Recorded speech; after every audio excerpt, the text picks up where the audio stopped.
एक गरीब किसान, एक जादुई पक्षी और एक सच्चाई जो आपकी सोच बदल देगी। बहुत समय पहले की बात है।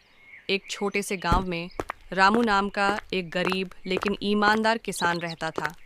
रामू हर दिन खेत में कड़ी मेहनत करता, लेकिन उसकी कमाई से सिर्फ 2 वक्त की रोटी ही मिलती थी। उसके पास ज़्यादा नहीं था, मगर दिल खूब बड़ा था। एक दिन खेत में काम करते हुए उसे एक घायल पक्षी दिखा। उसका दिल पसीज गया।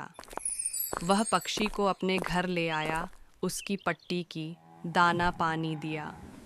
उसकी पत्नी ने भी बहुत प्यार से उसकी देखभाल की। रामू, मैं साधारण पक्षी नहीं हूं। मैं एक जादुई पक्षी हूं। तुम्हारी भलाई का मैं ये कर्ज कभी नहीं भूलूंगा। जब भी मुसीबत में हो, मुझे याद करना। रामू मुस्कराया। उसे यकीन ही नहीं हुआ कि कोई पक्षी ऐसा कुछ कह सकता है। वक्त गुजरता गया। 1 साल भयंकर सूखा पड़ा। गांव की सारी फसलें सूख गईं। रामू के घर अनाज खत्म हो गया। उसके बच्चे भूखे सोने लगे। हिम्मत हार की इस कगार पर रामू ने आसमान की ओर देखा। हे भगवान, कुछ रास्ता दिखा। तभी उसी रात वो जादुई पक्षी फिर आया। उसने कहा, कल सुबह अपने खेत की उत्तर दिशा में खुदाई करना। अगले दिन रामू ने वैसा ही किया।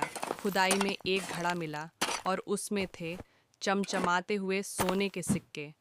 रामू की आंखों में आंसू आ गए। उसने भगवान को और उस पक्षी को धन्यवाद दिया, लेकिन उसने वो दौलत सिर्फ अपनी खुशी के लिए नहीं रखी। उसने गांव के मंदिर में दान दिया, गरीबों की मदद की, बाकी से अपने खेत सुधार लिए, नया घर बनवाया। जल्द ही उसकी फसलें अच्छी होने लगीं।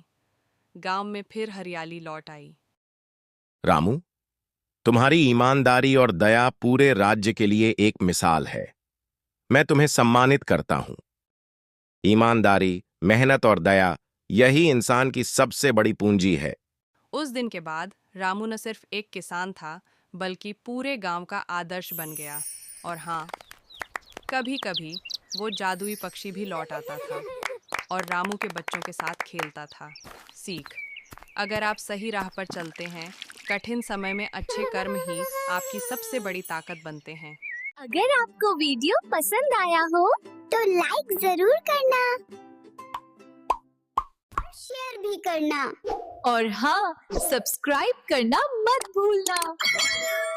मिलते हैं अगली कहानी में। बेल आइकन दबाना मत भूलो।